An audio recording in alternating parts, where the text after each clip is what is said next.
उला पुण्डलीकवरदा जानकीकान्तस्मरणं नमः पार्वतीपतये गोपिकाजीवनस्मरणं सद्गुरुस्वामिनः आञ्जनेयस्वामिनः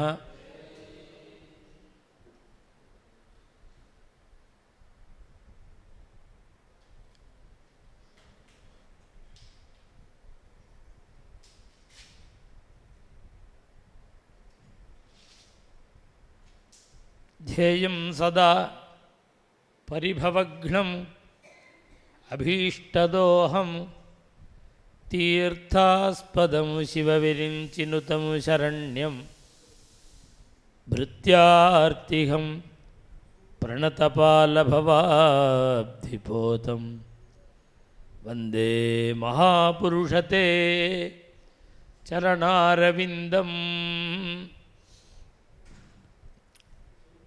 நம்முடைய வேதங்கள் சாஸ்திரங்கள் இதெல்லாம் நாம் எப்படி இருக்கணும் அப்படிங்கிறத நமக்கு சொல்ல வந்தது. இன்னென்ன மாதிரி இருன்னு நமக்கு சொல்லி கொடுத்தது தான் வேதம். சத்தியம் வதா தர்மஞ்சரா ஆர்டர் பண்ணும். புராணங்கள்லாம் இந்த வழியில் சென்றவர்களுடைய கதையும் இந்த தர்மத்தை அனுஷ்டானம் பண்ணினவாளுடைய அவர்கள் அடைஞ்ச க்ஷேமத்தையும் நமக்கு சொல்கிறது. இதனுடைய அபிப்பிராயம் உத்தேசம் என்னன்னா, நம்ம அந்த தர்மங்களில் ஈடுபடுத்தணும் அப்படிங்கிறது தான் அபிப்பிராயம். அதில் வேதங்கள் சொன்ன தர்மம் இருக்கு. அந்த தர்மங்களெல்லாம் பூர்ணமாக அனுஷ்டானம் பண்ணணும் அப்படின்னு வந்த ஒரு அவதாரம் ஸ்ரீ ராமாவதாரம். பூர்ண அவதாரம் ராமாவதாரம், கிருஷ்ணாவதாரம், இது ரெண்டை தான் பூர்ணாவதாரம்னு சொல்லுவாள். மற்ற அவதாரங்கள்லாம் பூர்ணாவதாரம்னு சொல்கிற வழக்கம் இல்லை. அப்போ பிரபாவத்தில் குறைச்சல் அப்படின்னு அர்த்தம் இல்லை. அவதாரம் பண்ணி பூர்ணமாக அனுஷ்டானம் பண்ணி காண்பிச்ச அவதாரம். இப்போ சத்தியம்பதா தர்மஞ்சரா, உண்மையே பேசு தர்மம் பண்ணு அப்படின்னு சொல்கிறது அப்படின்னு ஒரு தர்மம் இருக்கே வேதத்தில். அதை நரசிம்ம அவதாரத்தில் பண்ண முடியுமா அவரால்? அதுபோல் பண்ண முடியும். ஒவ்வொரு அவதாரங்களும் ஒவ்வொரு காரணத்தை உத்தேசம் பண்ணி, அந்த அந்த ஹிரண்யகசிபு சம்ஹாரம் பண்ணிவிட்டா முடிஞ்சு போச்சு நரசிம்மாவதாரம். ஹிரண்யாட்சனை வதம் பண்ணிவிட்டா வராகாவதாரம் பூர்த்தி ஆயிடுச்சு. பலி சக்கரவர்த்தியினுடைய யஜ்ஞவாடத்துக்கு போய் பூதானம் வாங்கினா சரியா போச்சு. வாமனாவதாரம் என்ன உத்தேசத்துக்கு வந்திருக்காளோ அதை ஒண்டி தான் பார்ப்போம். ராவணவதம்னு ஒரு உபச்சாரமாக நாம் சொன்னாலும் ராமாவதாரத்தினுடைய முக்கிய உத்தேசம் என்னன்னா தர்மானுஷ்டானம். அந்த தர்மங்கள் 4 விதமான 4 ரூபத்தில் இருக்கு தர்மம். எப்படின்னா, ராமஸ்துவம் லக்ஷ்மணேன ஸ்வயமத பரதேனாபி சத்ருக்னநாம்னா. பாகவதத்திலையும் இது நாராயணியம். பாகவதத்தில் ராமாயணத்தை சொல்லும் பொழுது சுகாச்சாரியால்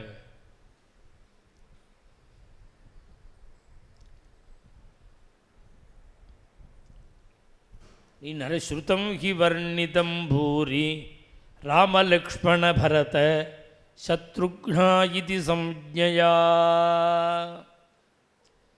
ராமலக்ஷ்மண பரத சத்ருக்னாள் அப்படின்னு சேர்த்து சொல்கிறார் சுகாச்சாரியாள்.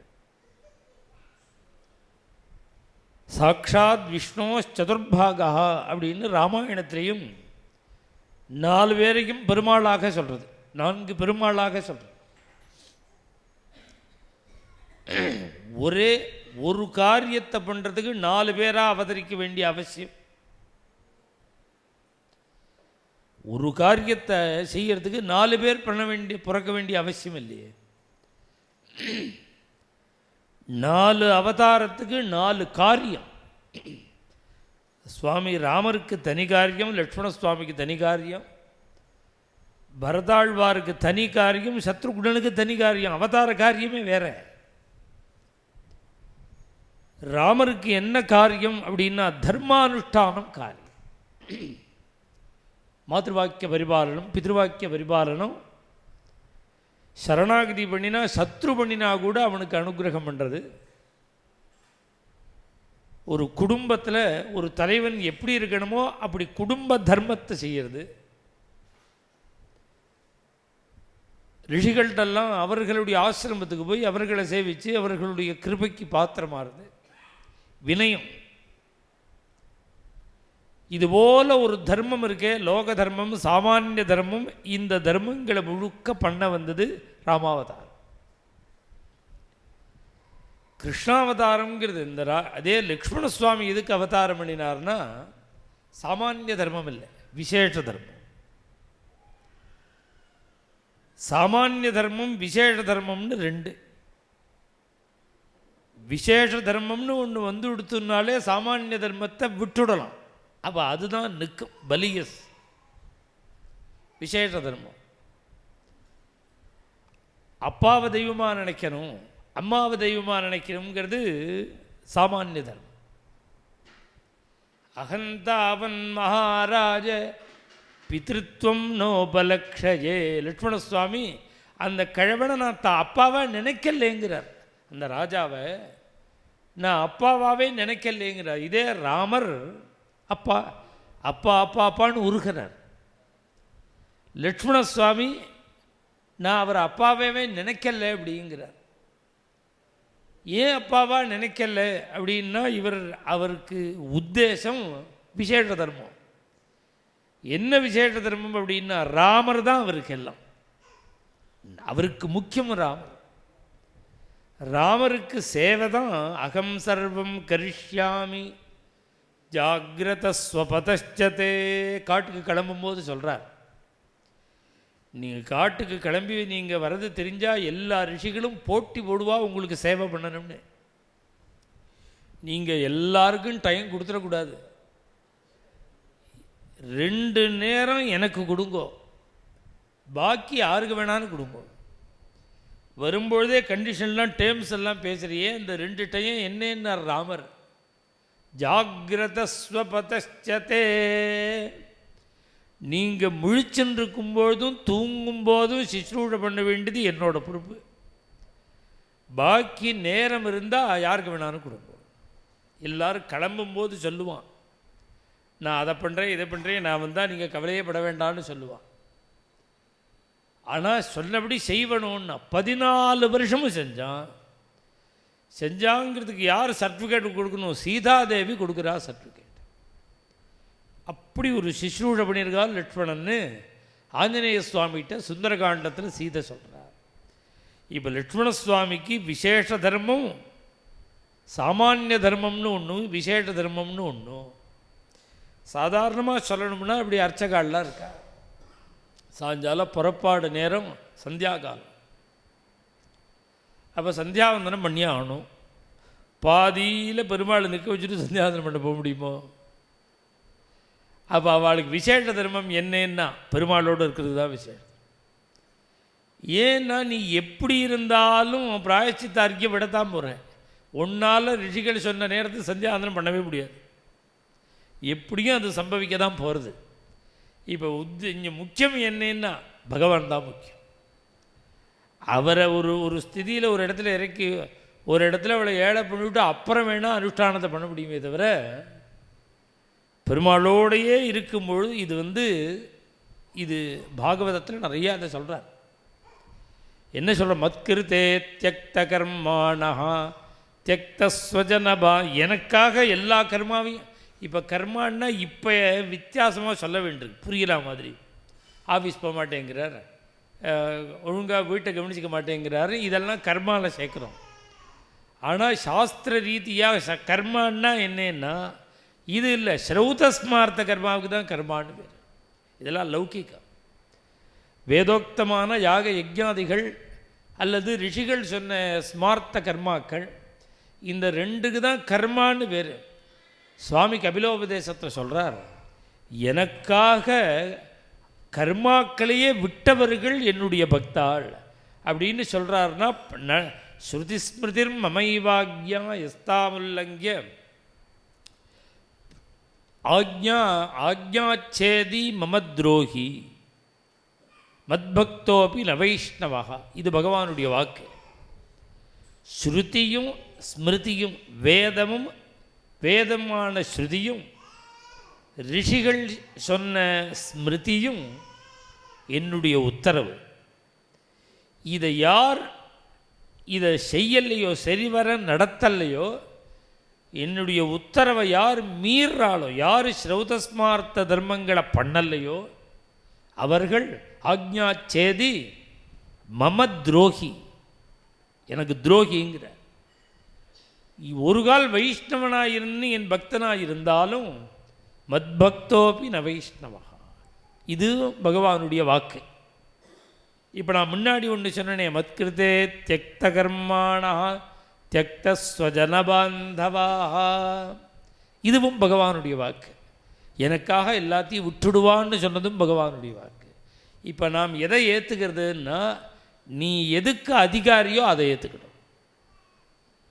ஒன்று முதல்ல சொன்னது சாமானிய தர்மம், ரெண்டாவது சொன்னது விசேஷ தர்மம். சாமானிய தர்மத்துக்கு கோடிக்கணக்கான பேர் அதிகாரி, விசேஷ தர்மத்துக்கு விரலை விட்டு எண்ணிப்படலாம். சுவாமி ராமானுஜர் இப்போ கபிலோபதேசத்தில் பகவான் சொல்கிறாரு, மத்கிருதே தியக்த கர்மாணா நரசிம்ம மேத்தா, துகாராம் மகாராஜ், இவா எல்லாரும் சாமானிய தர்மத்தை பண்ண முடியல. அவளால் ஏன் பண்ண முடியலன்னா, அதுக்கு மேலே பகவான் ஆக்கிரமிச்சிருக்கா. அதனால் விசேஷ தர்மம் வரும்பொழுது சாமானிய தர்மம் கழண்டுடும். இங்கே ராமாவதாரம் சாமானிய தர்மங்களை செய்ய, லக்ஷ்மண சுவாமி பகவானே கத்தின்னு இருக்கா பாருங்கோ, ஏகாந்த பக்தாள். அந்த ஏகாந்த பக்தாளான பாகவதாளுடைய தர்மத்தை காண்பிக்கிறதுக்கு லக்ஷ்மண சுவாமி. பரதாழ்வாருக்கு என்ன ஒரு, அவர் எதுக்காக அவதாரம் பண்ணினார் அப்படின்னா, சரணாகத லட்சணம் விசேஷ தர்மம். அவர் பரதாழ்வார் எதுக்கு அவதாரம் அப்படின்னா, பகவான் என்ன சொன்னானோ அதை செய்யணும், பகவான் சொன்னத்தை செய்யணும். அவ்வளவு ஆசையாக ராமரை அழிச்சுன்னு வரணும்னு வந்துட்டு கடைசியில் பாதுகையை தானே எடுத்துன்னு வந்தார். பாதுகை எடுத்துன்னு வரும்பொழுது சங்கேப ராமாயணத்தை சகாம மனவாப்பேவேங்கிறார். எதுக்கு வந்தாரோ அந்த காமம் பூர்த்தி அடையாமல் திரும்பினாங்கிறார். ஆனால் அந்த கட்டம் ராமாயணத்தில் சொல்லும்பொழுது என்ன சொல்கிறார் அப்படின்னார், ஆருரோக ரதம் ஹிருஷ்டகாங்கிற, சந்தோஷமாக தேரில் ஏறினார். என்ன இதில் என்ன தெரியறது அப்படின்னா, நம்முடைய ஆசை நிறைவேறாட்டாலும் பரவாயில்ல, பகவானுடைய உத்தரவு செய்யணும், அவர் என்ன சொல்கிறாரோ அதை செய்யணும் அப்படின்னு ராமரே கத்தின்னு இருக்கக்கூடிய அந்த தர்மத்தை பரதாழ்வார். சத்ருகுணன் எதை காண்பிச்சார் அப்படின்னார், பகவானே எல்லாரும் சேவிச்சிடுவா, பகவானுக்கு முக்கியத்துவம் கொடுப்பா, ஒன்றுமே வேண்டாம் பகவான் போரும்னு சொல்லுவா எல்லாரும். ஆனால் பகவான் அங்கீகரிக்கிற அளவுக்கு பாகவதால் அங்கீகரிக்க மாட்டான். இங்கே சத்ருகுணனுடைய அவதாரம் என்னன்னா, ராமரை எப்படி எல்லாரும் அங்கீகரித்து சேவை பண்ணுறாளோ அதுபோல் ராமபக்தனான பரதனுக்கு சேவை பண்ணுறதே இந்த அவதாரத்தில் உத்தேசம். பாகவத தர்மம், பாகவத தர்மத்தை காண்பிக்கிறதுக்கு சத்ருகுண சுவாமி சரணாகதி, பூர்ண சரணாகதி பண்ணின பக்தன் எப்படி இருப்பான்ங்கிறத காமிக்கிறதுக்கு பரதாழ்வார். லக்ஷ்மணா யுவராஜ்ய பட்டாபிஷேகம் உனக்கு தான் உட்காருன்னு முடியாதுன்னு விட்டார். நீ முடியாதுன்னு என்ன இப்போ காட்டுக்கு கிளம்பி போயிடுவேன் திருப்பி 13 வருஷம்னார் ராமர். 14 வருஷம் காட்டுக்கு போவேன்னார். பார்த்தார் லட்சுமண சுவாமி, எனக்கு என்ன ராஜ்யமாக எங்கள் அம்மா வாங்கி கொடுத்துருக்கா, நான் இங்கே இருந்தால் என்ன காட்டில் இருந்தால் என்ன ததேவ லக்னம்னா கிளம்புங்க போவோம், நான் இங்கே இருந்தானே அங்கே இருந்தானே உங்களோட தானே இருக்க போகிறேன். அவன்கிட்ட நடக்கலை சுவாமிகிட்ட, சுவாமியினுடைய சாமர்த்தியம். பரதனை கூப்பிட்டார், பரதா உட்காரு பட்டாபிஷேகத்துக்குன்னார். வாயே திறக்கலை. சுவாமி சொன்னோடனே உட்கார்ந்துட்டார். அப்படி ஒரு அந்த அது அந்த தர்மத்தை காமிக்க பரதாழ்வார். பகவத் சேவைங்கிற ஒரு ஒரு தர்மத்தை காண்பிக்கிறதுக்கு லட்சுமண சுவாமி, தர்மத்தை காண்பிக்கிறதுக்கு ராமாவதாரம். ராமலக்ஷ்மண பரத சத்ருக்னா இதி சம்ஞயா அப்படின்னார். இது நம்முடைய பாரத தேசத்துக்கும் பாக்கி தேசத்துக்கும் உள்ள ஒரே வித்தியாசம் என்னன்னா, நம்முடைய ஹிந்து தர்மத்தில் நாம் என்னென்ன சொல்கிறோமோ எல்லாத்துக்கும் பிரமாணம் புஸ்தகத்திலையும் கண்ணால் பார்க்குற மாதிரியும் இருக்குது. நமக்கு என்ன பிரமாணம் அப்படின்னு கேட்டால் வேதம் பிரமாணம், ராமாயணம் பிரமாணம், பாகவதம் பிரமாணம்.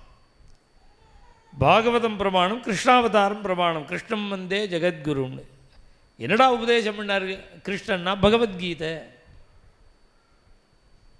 இது யாரோ எழுதி வச்ச புஸ்தகம் அப்படின்னு நீ சொன்னேன்னா, உபதேசம் பண்ணின இடம் இருக்குது காட்டுறேன் வா, குருக்ஷேத்திரத்தில் கீதோபதேசம் பண்ண இடம் இருக்குது காமிக்கிறேன்.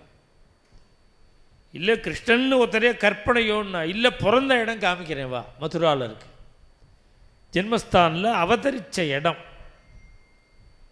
அதுபோல் சக்கரவர்த்தி திருமானா சுவாமி அவதாரம் பண்ணினார்னா கதை இல்லையே, சத்தியம். அதை காண்பிக்கிறதுக்கு திருவயோத்தியில் இன்றைக்கி சுவாமி அவதாரம் பண்ணின இடம் இருக்குது. அந்த இடத்த ஆயிரக்கணக்கான நூற்றுக்கணக்கு 500-600 வருஷ காலங்கள் நம்முடைய ராம பக்தாள் எல்லாரும் ஹிந்து தர்மத்துக்காக உயிரை கொடுத்து எவ்வளவோ பரிசிரமங்கள்லாம் பட்டு அந்த இடத்தை இன்னைக்கு நமக்கு நியாயமாக சட்ட ரீதியாக அந்த இடத்தை திருப்பி பெற்றுக்கொண்டு அதில் பிரம்மாண்டமான ஒரு கோவிலை கட்டி ஆலயம் நிர்மாணம் பண்ணி அதில் பாலராமனை எழுந்தருளச் செய்து இப்போ ஜனவரி 22ஆம் தேதி பிரதிஷ்டா தினம் உற்சவம் நடக்குது. சுவாமி அவதாரம் பண்ணினார்னா கௌசல்யா ஜனயத்ராமம் சர்வலக்ஷண சம்யுதம் விஷ்ணோரர்த்தம் மகாபாகம் புத்திரமைக்ஷ்வாகவர்தனம். ராமாவதாரத்தில் அவதார கட்டம் ராமாயண ஸ்லோகம். இது பொய்யா நிஜமாங்கிறதுக்கு அந்த இடத்த போய் பார்த்துட்டு வரலாம். இப்போ இத்தனை நாளாக பார்க்க முடியாமல் இருந்தது, இப்போ அதை நமக்கு தரிசனம் பண்ணுற மாதிரி ஒரு பாக்கியம் அதை நமக்கு சட்ட ரீதியாகவே நமக்கு கொடுத்தோம். இதில் இந்த இடத்துல பல பேரை நாம் ஸ்மரிச்சுக்கணும். அதில் முதல்ல எங்கள் குருஜி ஹரிதாஸ்கிரி சுவாமிகள் ரொம்ப பிரயத்தனப்பட்டார். அதுக்கு ஒரு 40-35 வருஷம் முன்னாடி ரொம்ப பிரயத்தனப்பட்டு இந்த விஸ்வ இந்து பரிஷத்து ஆர்எஸ்எஸ் எல்லாத்தையும் கூட்டி இது சம்பந்தமான ஒரு மீட்டிங்லாம் வெளியில் படஸ்யமாக வரக்கூடாதுன்னு, வெளியில் தெரியக்கூடாதுன்னு ஒரு 50 பேர் 100 பேர் முக்கிய பிரமுகர்களெல்லாம் அழைச்சி பல மீட்டிங் போட்டிருக்காரு. அதுக்கு இதை எப்படி ஹேண்டில் பண்ணணும், எப்படி பண்ணலாங்கிறது இன்றைக்கி அவருடைய பிரயத்தனம். அடுத்தது நம்ம பெரியவா புதுப்பெரியவாளுடைய பிரயத்தனம். ஜெயேந்திர சரஸ்வதி சுவாமிகள் காஞ்சி காமகோட்டி பீடாதிபதி ஜெகத்குரு ஜெயேந்திர சரஸ்வதி சுவாமிகளுக்கு ரொம்ப ஒரு ஆக்கிரகம் இந்த ராமஜென்மஸ்தான ஜென்மபூமியை மீட்டு அதில் ஒரு பெரிய கோவில் கட்டணும். அதுக்காக பெரிய லெவலில் ஏற்பாடுகள்லாம் பண்ணி அதுக்குள்ள காரியக்கிரமங்களெல்லாம் பெரியவா கவனித்தா. அதுக்கு அடுத்த மாதிரி தயானந்த சரஸ்வதி சுவாமிகள் நம்ம மஞ்சக்குடி இப்போ ஆனகட்டி கோயம்புத்தூர், அப்புறம் ரிஷிகேசம், இதெல்லாம் அவருடைய ஆசிரமம் இருக்கிற இடம். அவர் ரொம்ப பிரயத்தனப்பட்டார். இவர் அத்தனை நமக்கு தெரிஞ்சு இங்கே நார்த் இந்தியாவில் உயிரையே கொடுத்துருக்கா. அதுக்கு அத்தனை பேர் உயிரை கொடுத்துருக்கா. முதல்ல அந்த அந்த இடத்துல இவ அந்த கொடியை கொண்டு நாட்டுறதுக்கு பிரயத்தனம் பண்ணின பொழுது இந்த இடிபாடுகளில் நிறையா ராமபக்தால் சிக்கினுட்டா. இடித்த போது அடாடா இடிச்சுட்டா, சிக்கினுட்டாலே இவாளை மீட்டுடுவோன்னு ஒரு 10 பேர் வந்தால் என்னை மீட்காத, நீ போய் வேலையை பாருங்கிறாவா. அப்படின்னா அந்த பிராண பயம் அவளுக்கு, உயிர் போகிற நிலை.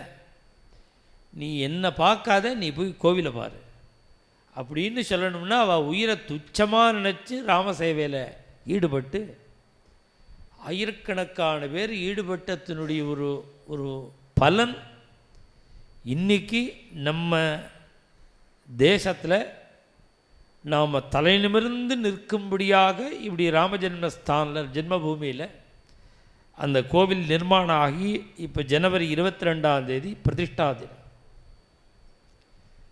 இதை உத்தேசம் பண்ணி ஒரு வாரம், இன்னிலேருந்து ஒரு வாரம் 22 வரையில் ஒரு அரை மணி தினமும் ராம குணங்கள். எதுக்கு ராமாயணம் பாராயணம் பண்ணணும், எதுக்கு ராமாயண சிரவணம் பண்ணணும்னா, ராமச்சரித்திரம்ங்கிறது உனக்கு என்ன வேணுமோ எல்லாம் கொடுக்கக்கூடியது. துளசிதாசர் சொல்கிறார், ராம கதை தான் காமதேனுங்கிறார். துளசிதாஸ் ராமாயணம் ராமச்சரித மானஸில் காமதேனுன்னு ஒரு பசுமாடு நீ என்ன கேட்டாலும் கொடுக்குங்கிறதே சாஸ்திரங்கள்லாம் சொல்கிறதே, அது உண்மையான காமதேனு இல்லை, ராமாயணம்தான் காமதேனு. புத்திரகாமஸ்து புத்திரான்வை தனகாமோ தனானிச்சா லபத்தே மனுஜோ லோகே. இந்த 2024 நடக்கிறதுங்கிறார் வால்மீகி. உனக்கு என்ன வேணும், ஒரு புள்ள வேணுமா, ராமாயண பாராயணம் பண்ணி புள்ள பிறக்கும். ராமர்கிட்ட ஒரு கெட்ட குணம் ஒன்று கேட்டால் ஒன்றா கொடுக்க தெரியாது. ஒரு புள்ள வேணும்னு நீ பாராயணம் பண்ணேன்னா 2-3 பிள்ளையை கொடுத்துருவாரு. புத்திரகா அமஸ்து புத்திரான்வை. கொஞ்சம் கடன் நீங்கணும், கொஞ்சம் பணங்காசு வந்தால் தேவலாம்னா அந்த கேட்டத்தை உண்டி கொடுக்க தெரியாதான் சுவாமிக்கு. பல மடங்கு கொடுத்துருக்கு வரான். தனகாமோ தனானிச்சா. இது என்னைக்கோ அப்படின்னு இல்லை, இன்னைக்கு லபத்தே மனுஜோ லோகே ஸ்ருத்வா ராமாபிஷேச்சனாத் குடும்ப விருத்திம்.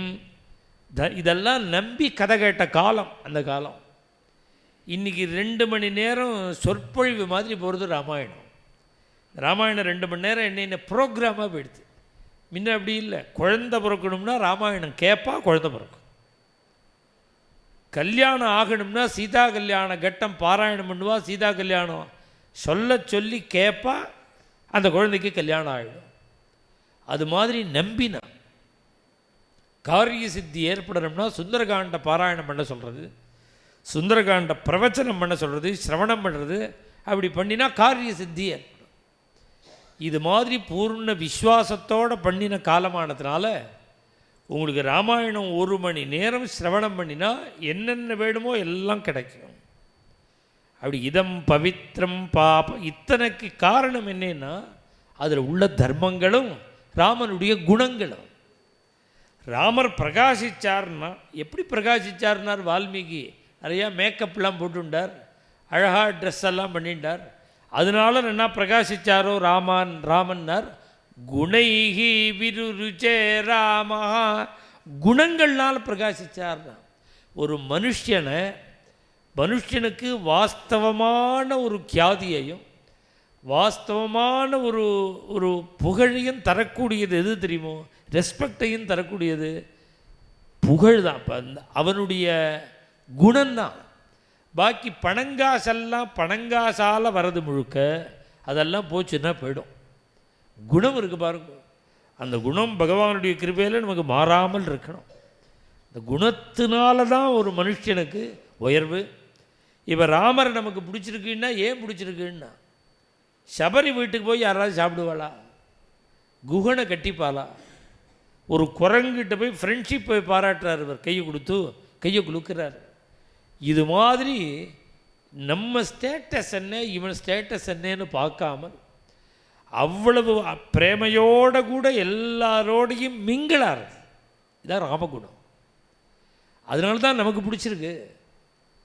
நமக்கு அதனால ராமரை பிடிச்சிருக்கு.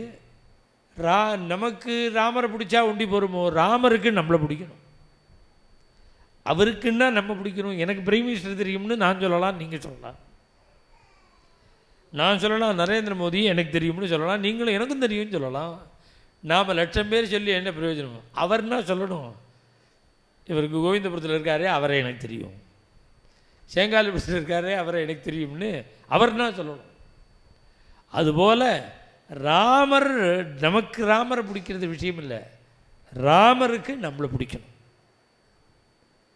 நம்மளை ராமருக்கு பிடிக்கணும்னா அதுக்கு என்ன வழின்னா, ஒரே வழி, அவருடைய குணங்கள் நமக்கு சித்திக்கணும். குணங்கள் ராமர் மாதிரி ஒரு குணவான் கிடைக்குமோ, அதனால தான் முதல் குணமே ராமாயணத்தில் குணவான்.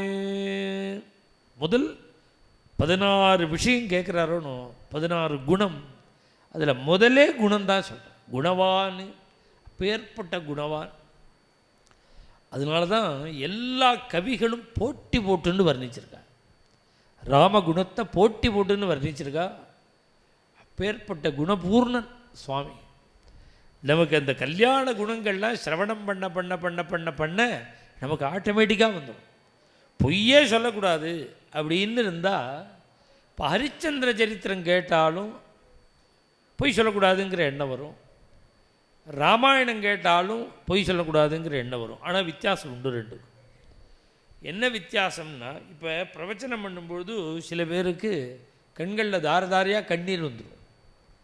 கண்ணீர் வரத்தினால அவளுக்கு பக்தி சித்திச்சிருக்குன்னு அர்த்தம் இல்லை, அவளுக்கு எந்த இடத்துல வருதுங்கிறத வச்சு தான்.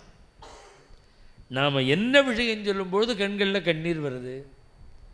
ராத்திரி முழுக்க ராமர் தசரதம் பிறல்றார், கைகையை பார்த்து கெஞ்சறார், என்னை பிள்ளைய காட்டுக்கு அனுப்பாதிரி, உனக்கு அஞ்சலிம் குர்மி கைகேயி, உன்னை கையெடுத்து கும்பிடுறேண்டி, உன்னுடைய திருவடி ரெண்டி தொட்டு கண்ணில் ஒத்திக்கிறேண்டி, பாதபூஜா, இப்படி சொல்லிகிட்டே இருக்கும்போது அழறார். இப்படி சொல்லிகிட்டே இருக்கும்போது அழறார்.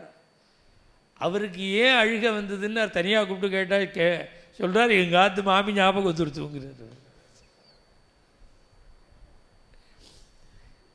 அது மாதிரி பிரயோஜனம் இல்லை, அது ஒரு துக்கத்தினால் வர கண்ணீர். அது கம்பேரிசன். உண்மையாக கண்ணீர் எப்போ வரணும்னா, அந்த கழுக மடியில் எடுத்து வச்சுன்னு அழுதார் வருங்கோ ராமர். அதை பார்த்துட்டு சபரி அவ கொடுத்த கடித்து சாப்பிட்ட பழத்தை எடுத்து இவருக்கு கொடுக்க, இவர் சாப்பிடும்போது அந்த கதையை கேட்கும்போது கண்ணீர் வந்தால் இது குணத்தினால் வர கண்ணீர், அது ஒரு சோகரசத்தினால் வரக்கூடிய கண்ணீர். அதுபோல் ஹரிச்சந்திர சரித்திரம் கேட்டால் அதில் உள்ள இந்த சோகரசம் பொய் சொல்லக்கூடாதுங்கிற மாதிரி தோணுமே தவிர ஸ்திரப்படாது. ஏன்னா அது மனசுக்கு மறக்கிற தன்மை இருக்கிறதுனால சோகங்கள்லாம் போயிடும். ராமாயணம் கேட்டு கேட்டு கேட்டு கேட்டு ராம குணங்கள் மனசில் ஏறிடுதுன்னா பொய் சொல்ல மாட்டான். அப்படி வரணும். அது ஹரிச்சந்திர சரித்திரம் கேட்டாலும் பொய் சொல்ல மாட்டான், ராமாயணம் கேட்டாலும் பொய் சொல்ல மாட்டான். ஆனால் ராமாயணம் சொல்லி கேட்டு மனசு மாறுறா மாதிரி அதில் மாறாது. அதனால் ராமச்சரித்திரம் நமக்கு சிரவணம் பண்ண பண்ண பண்ண பண்ண வேல்யூஸ் தான் முழுக்க. இந்த காலத்தில் நாம் எப்படி இருக்கணும்? இப்போ குழந்தைகளுக்கு சொல்லிக் கொடுக்க ஸ்கூலில் கூட அவகாசம் இல்லை, அவளுக்கு என்னெல்லாமோ பாடம் இருக்குது. இது முழுக்க நம்ம இதிகாச புராணங்களில் தான் இருக்குது. இது ஏற்கனவே பிரவச்சனம் பண்ணிகிட்டு இருந்தவாள்லாம் சொல்லிகிட்டு இருந்தா. நிறைய குழந்தைகள்லாம் வந்ததுனால அவளுக்கு வாழடி வாழையாக அந்த தர்மங்கள்லாம் குடும்பத்தில் வந்துன்றது. இப்போ அதுக்கெல்லாம் அவகாசம் இல்லாததுனால, ஸ்கூல்லையும் சொல்லி தராததுனால அந்த குழந்தைகளுக்கு புரியல. அது இப்போ ராமாயணம் குழந்தைகள்லாம் கேட்டால் தீர்மானமாக தெரியும். ஒரு ஒரு ஹியூமன் ஒரு மனித தன்மை இருக்குது பாருங்க. ஒரு மனுஷன் பூர்ண மனுஷன் எப்படி இருக்கணும் அப்படிங்கிறது ராமாயணம் பார்த்தா தான் தெரியும், ராம குணங்களுக்கு பார்த்தா தான் தெரியும். அப்படி சுவாமி குணபூர்ணாய விஷ்ணவேன்னு, குணபூர்ணன் யாருன்னா பெருமாள் தான் குணபூர்ணன் அப்படின்னு சொல்லக்கூடாது. இந்த லோகத்தில் இருக்கணும், அஸ்மின் லோகே, இந்த லோகத்தில் இருக்கணும் குணபூர்ணனான ஒருத்தன். அவன் யாருன்னு வால்மீகி நாரத சுவாமியை கேட்கும்பொழுது நாரதர் ராமர் தான் சொல்கிறார். இது ராமாவதார காலம், சமகாலம். அதனால் இன்றைக்கி ராம குணங்களை ஒரு ஒரு ஒரு வாரம் 4-5 நாளைக்கு இப்படியே அனுபவிக்கணும். தினம் ரொம்ப நேரம் இல்லை, ஒரு அரை மணி தான், தினப்படி ஒரு அரை மணி நேரம். இது என்ன, இந்த 22ஆம் தேதி அந்த பிரதிஷ்டா தினத்துக்கு நம்ம மனசை தயார் பண்ணும். இப்படியே விட்டுவிட்டா அன்றைக்கி ஒன்றும் தோணாது. இன்னிலேருந்தே ராமர் ராமர், ராமகுணம், ராமாயணம் ராமாயணம்னா மைண்டு செட் ஆகிடும் முடிய. அப்போ தான் அந்த பிரதிஷ்டா தினத்தை நாம் அனுபவிக்க முடியும். அதை உத்தேசம் பண்ணி தான் இன்றைக்கே ஆரம்பித்தாத. ஏன்னா எவ்வளோ பெரிய காரியம் நம்முடைய லைஃப்பில் நாம் இருக்கும்பொழுது நடக்கிறதோன்னு. 500 வருஷமாக போராடின விஷயம் நாம் ஜீவதசையில் இருக்கும்பொழுது நடக்கிறதே நமக்கு பெரிய பாக்கியம் இல்லையோ. இப்போ இந்த பாக்கியம் குருஜிக்கு கிடைச்சதோ, பெரியவாளுக்கு கிடைச்சதோ, தயானந்த சுவாமிகளுக்கு கிடைச்சதோ, போராடினா. ஆனால் அந்த பாக்கியம் நமக்கு கிடச்சிருக்கு. நம்ம வாழ்நாளில் நாம் அந்த இடத்துல பிரதிஷ்டை பண்ணுறத நாம் பார்க்குறோம். இதில் இன்னொரு மதத்துக்காரால் போய் ஹிம்சை பண்ணுறதோ சீன்றதோ, இப்போ உங்களை பார்த்தியா நான் ஜெயிச்சுட்டேன் அப்படின்னு சொல்கிறதோ, அதெல்லாம் மனுஷ சுபாவமே இல்லை. அவர்களுமே போராடணும்னு நினச்சி போராடி இருந்தால் சண்டை வந்திருக்கும்.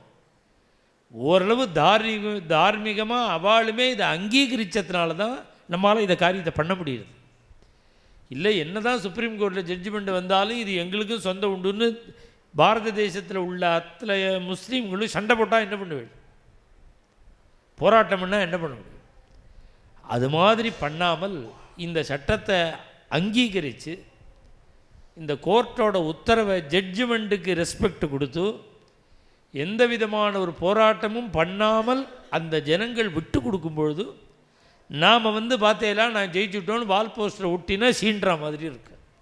அதனால் இதில் இன்னொருத்தருடைய குணத்தையும் நாம் புரிஞ்சுக்கணும். அதனால் இதை ரொம்ப பெருந்தன்மையோடு கூட இதுக்கு அனுமதித்து இருக்கிற இந்த இஸ்லாத்தை சேர்ந்த அத்தனை பேருக்குமே நாம் ஒரு கிருதஜதையை தெரிவிக்கணும். சட்ட ரீதியாக நாம் ஜெயித்தாலும் நமக்கு அது கிடைச்சாலும் இதுக்குன்னு ஒரு போராட்டம் பண்ணி திருப்பி வன்முறையில் இறங்காதபடி இதுக்கு பெருந்தன்மையாக விட்டு கொடுத்தாலும் இதை திருப்பி சண்டையை தொடராமல் அது மாதிரி பண்ணினதுனால தான் இன்றைக்கி கோவில் கட்ட முடிஞ்சது, எந்த சண்டையும் இல்லாமல் விவகாரமும் இல்லாமல். அதனால் எல்லாருக்கும் நாம் கிருதஜதையை தெரிவிச்சுட்டு சும்மாவாது வாட்ஸ்அப்பில் இது ஃபேஸ்புக்கிலலாம் போடக்கூடாது. நான் சீட்டுவிட்டேன், நான் ஜெயிச்சுட்டேன் பார்த்தையெல்லாம், திருப்பி நாங்கள் இது வந்துவிட்டோம் பார்த்தையெல்லாம் போடக்கூடாது. இன்னொருத்தருடைய மனசை ஹிம்சையே பண்ணக்கூடாது.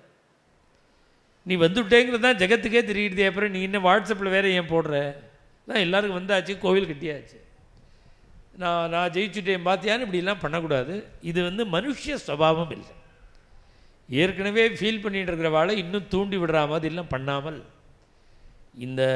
இந்த பிரதிஷ்டா தினத்தை ராமார்ப்பணமாக பண்ணணும், வெற்றி விழாவாக கொண்டாடக்கூடாது. இது வெற்றி விழாவாக கொண்டாடாமல் பகவதர்ப்பண புத்தியோடு இதை நாம் செய்யணுங்கிறது தான் நாம் செய்ய வேண்டிய அவசியமான ஒரு காரியம். இது மாதிரி நாம் பண்ணினா எல்லோரும் சேர்ந்துப்பா, யாருமே இது துவேஷிக்க மாட்டா, சேர்ந்துப்பா. அதனால் தினசரி ஒரு அரை மணி நேரம் ராமகுணத்தை சிரவணம் பண்ணுவோம்.